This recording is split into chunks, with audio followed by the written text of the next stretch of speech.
Well, good evening. I'm meteorologist Dave Jones with Storm Center Communications and GeoCollaborate. We still have a major hurricane, a Category 4 hurricane in Hurricane Ian that made landfall earlier today in Punta Gorda. That's the same location that Hurricane Charlie made landfall in 2004. You can see the spinning hurricane. Look how much of Florida it is taking up. Florida Peninsula is basically covered with storms, not all hurricane force winds, but certainly we've experienced tidal flooding and storm surge from Key West all the way around the west coast of Florida, and we've had serious storm surge flooding in Fort Myers and also going on in Port Charlotte right now. You can see the enhanced mesoscale sector, small scale sector of the GOES satellite image, creating some of those darker oranges. There are strong thunderstorms that are forming around the center of the storm, but we do have a decrease in intensity. It made landfall with 155 mile per hour winds. Now the Hurricane Center at 6 o'clock is estimating the winds at 130 miles per hour. So it's on its way down, but it's still a Category 4 hurricane. That's a major hurricane causing extensive damage along the I-4 corridor in Florida. It's on its way towards Orlando, where heavy rains and strong gusty winds will be experienced. But I want to show you, first of all, and remind everybody within the Fleet Response Working Group, this is a Phase 2 hurricane update. This is Phase 2, meaning the event is ongoing and imminent. And so we're going to be doing reports over the next couple of days and posting those video updates onto the GeoCollaborate dashboard for all hazard consortium members to access. Now, I want to show you as well the satellite picture a little bit closer. This is the visible sector without the color enhancements. And again, look how wide this storm is, from all the way out in the Gulf of Mexico to way out into the Atlantic Ocean. Even the Bahamas are feeling some of the outer bands of this hurricane. So it's certainly a large one, and it has major thunderstorms associated with it. Many tornado warnings have been issued as well on the northeastern side of the storm. So I want to show you a little bit too, a little closer with the enhancement. Those in Sarasota County, you can see it getting a little bit of dark orange in there. There are strong thunderstorms dropping rainfall at a rate of 3 to 5 inches per hour. And also flooding is continuing to occur. Now that Port Charlotte and Charlotte Harbor is on the backside of the storm, it has gone from draining, where boats were sitting in mud, to now filling back up. And it looks like it could fill back up to the tune of 13 to 18-foot storm surge, as estimated by the National Hurricane Center. So we're going to be monitoring that as well. We've had impacts to critical infrastructure throughout Naples, throughout Fort Myers, with serious flooding, and power is out to more than 1 million customers in the Florida Peninsula. Let me show you the GeoCollaborate dashboard. I've been looking at some of the latest updates from the National Hurricane Center, and in GeoCollaborate, you can see where the storm is located right now, and the new forecast track issued at 5 o'clock from the National Hurricane Center basically tracks Ian over Orlando. So Orlando should prepare for hurricane force winds of 75 miles per hour and also very heavy rain, amounting to perhaps 15 to 20 inches of rain. So as this storm moves, notice it moves off the coast at 65 miles per hour. That's a tropical storm.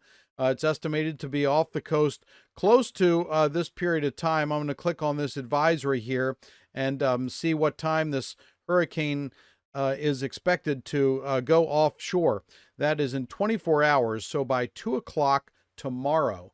2 o'clock tomorrow afternoon, the center of the storm will be near the coastline and headed out back into the Atlantic Ocean.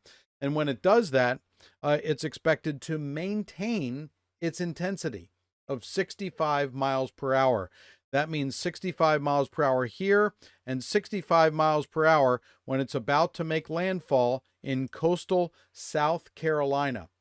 South Carolina is where this storm is going to make landfall next. That is going to be around 2 o'clock on Friday. Tomorrow is Thursday, so 2 o'clock on Friday, this storm should be making landfall, and there are storm surge warnings in effect for this area. So let me do this. Let me turn off the weather radar data. I want to turn that off to clear up the map a little bit. And I want to turn on the National Hurricane Center storm surge advisories and peak storm surge alerts. And so I want to start up here in South Carolina and North Carolina. These storm surge alerts have been extended now through the entire coastline of South Carolina. You can see this. I'm going to click on this here, and you'll see from the South Santee River to Little River Inlet, a 2 to 4 foot storm surge is being warned. So that's 2 to 4 feet of storm surge expected throughout South Carolina. And in Georgia, we're expecting a storm surge of 4 to 6 feet in coastal Georgia. So all preparations should be underway to protect property along the coastlines and including up the Savannah River, because we're going to have heavy rainfall where that rainfall is going to want to exit to the ocean, but the storm surge is going to be pushing inland. So we're going to have a rising of water. So that's from Flagler-Volusia County line to Altamaha Sound. A 4 to 6 foot storm surge is likely in this area as Ian makes a second landfall in the state of South Carolina. So I'm going to go back to the south a little bit too, and I mentioned this during my other update, my earlier update today, that the city of Jacksonville is in a very precarious position. And that is because we have the St. Johns River that flows all the way from Putnam County through Clay County and into Duval County, where Jacksonville is located, and it tries to exit out into the Atlantic Ocean. Well, because we have this onshore wind, consistent onshore wind that's already happening in Northeast Florida, we're not only going to have a storm surge, and that storm surge is going to be anywhere from 4 to 6 feet. Again, 4 to 6 feet. We have water that's going to be pushed into the St. Johns River while water is trying to get out of St. Johns River into the Atlantic Ocean. So we anticipate having major flooding, including storm surge flooding, in the city of Jacksonville along the St. Johns River. You know what that's like. It's happened before with other coastal hurricanes that have forced water from the ocean back up into St. John's. So monitor this carefully. Look at this. A 3 to 5 foot storm surge is expected from Fuller Warren Bridge to Jullington Creek. From the Fuller Warren Bridge to Jullington Creek, 3 to 5 feet. And also 3 to 5 feet for the entire St. Johns River. If you live along that river in Jacksonville or around Jacksonville, prepare for a 3 to 5 foot storm surge rise in that river level. So I'm going to back out here, and I want to display another piece of information. I'm going to turn off the flood advisory data sets, and I want to turn on the flood potential data sets. I'm going to turn that off. You see the path of the hurricane across the state of Florida. But now from the Weather Prediction Center, I'm going to turn on the excessive rainfall outlook. This excessive rainfall outlook is significant because all these colors that you see, and let me just back out a little bit here so you can see the entire state of Florida and also Georgia. So here we are in the state of Florida, and we have in this pink area a very strong likelihood, a high likelihood of devastating flooding. That's anywhere from 10 inches of rain to more than 20 inches of rain. The rainfall totals for the St. Petersburg and Tampa area have come down to about 8 to 10 inches of rain. So that's great news. As the storm moves to the east of Tampa, St. Pete, that water is going to rush back into Tampa Bay, and we could have a surge of several feet within Tampa Bay. That is manageable. It doesn't get out of its banks with a surge of several feet. But on the eastern edge, we're going to have precipitation maximums around the Orlando area and all throughout this pink area that could reach 15 to 20 inches of rain. But also notice that this area of potential significant flooding extends into southeast Georgia as well. So that exists as the storm makes its turn and the rainfall really coalesces in southeast Georgia. The overall precipitation forecast for the next 7 days has also changed. I'm going to turn that on and I'm going to change the opacity here so you can see what I'm talking about, and I'll turn off the excessive rainfall potential. Notice, because the track is getting a little bit, becoming a little bit more in focus, that we're seeing a shift in the heavy rainfall patterns forecast for Georgia. We're now looking at significant rains well east of Atlanta, around the Athens area, all the way down eastern Georgia to the Florida border. So east of Valdosta, we don't expect significant rains. The National Hurricane Center and the Weather Prediction Center, part of the National Weather Service, do not foresee, and let me just take that full screen, do not foresee significant rains for that part of Georgia. But on the eastern side of Georgia, the eastern edge of Georgia, and also in South Carolina, we expect significant flooding. So this is why it's so important to pay attention to the latest forecast as the track of these storms changes.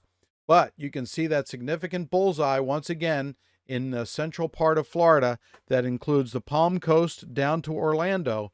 We could see rainfall totals of 15 to 20 inches of rain. And along the path, we could see significant rainfall of 10 inches or more in coastal South Carolina, perhaps all the way up to Columbia. And I'm going to turn this off because I want to turn on something very interesting, and that is the warnings from the National Weather Service that have been issued. These are advisories from the National Weather Service. So we have flood watches in effect. We have flood warnings. We have inland excessive wind warnings in effect. And I want to show you up here in South Carolina. For example, this red area in South Carolina, there's a tropical cyclone statement about potential high winds. In this purple area, there's a tropical cyclone statement for heavy rain and high winds. And also, there is a tropical cyclone statement for all of central South Carolina, meaning that there's a tropical storm watch and wind conditions, tropical storm force wind conditions of 39 to 74 miles per hour could reach as far inland as Columbia, South Carolina, and some of the adjoining counties to the north and west. So we have flood advisories. We have a hurricane watch in effect for coastal Georgia. You can see that as I click on that here in these counties in green, all the way down to, or from Savannah. That's a tropical cyclone statement, a hurricane watch, and also down to the south coastal counties in Georgia, where we have flood watches in effect. So we have a lot of rock and rolling to do in the weather department here as the storm makes its exit from Florida and heads up towards Georgia and South Carolina. We also have likely flood watches will be issued for parts of North Carolina as the days move on. But again, Hurricane Ian is still a major hurricane with winds of 130 miles per hour at 6 p.m. Eastern Time, and it's going to make its way across the central part of Florida, basically the I-4 corridor, and it's going to cause significant flooding. We have flood warnings already in the Orlando area right now. And I want to show you what happened when the storm made landfall and had that strong onshore flow. We had that strong onshore flow from this storm coming into Naples. We had the tides. We were monitoring the tide gauges, the NOAA tide gauge, and you can see this is the water level in Fort Myers. Take a look at how fast that water level went up. It is currently, as of 5 o'clock, at a record 7.51 feet. The old record was 4 feet. This is 7.5 feet, and this can be monitored online and it's still going up. We expect it to go down very soon, but it's still up there. There's still strong winds coming onshore, and this was the result of that strong wind pushing that storm surge inland. This is Fort Myers earlier today, when we had all of the streets that were flooded, some areas receiving 7 feet of water, and people trapped in their homes with 911 responders telling them to go to the roof.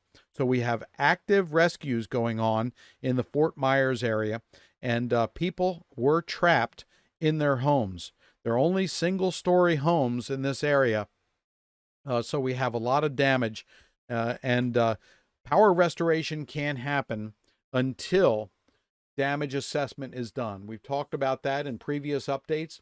Please be patient with the utilities. There are more than 1 million customers without power because of Hurricane Ian. That will only increase as Ian makes its way across the state of Florida. Well, that's the update for now. I'm meteorologist Dave Jones with Storm Center Communications and GeoCollaborate. I hope you have a good and safe evening. And if you're watching this online from down in Florida, please heed your local emergency operation messages from local county officials. Do not go out if you find yourself in the calm of the center of the hurricane, because heavy winds are going to return with little or no warning and from the opposite direction. So please don't venture outside. This is a slow-moving storm, so you have about 24 to 36 hours more to go through the rain.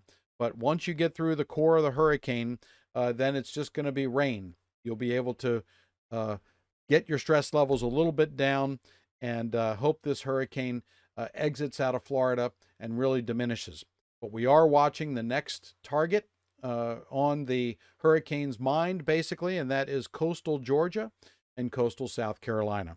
So thanks for watching. We'll keep you updated. Next update we'll do on video is going to be tomorrow at 11 or 12 o'clock p.m. Thanks for watching.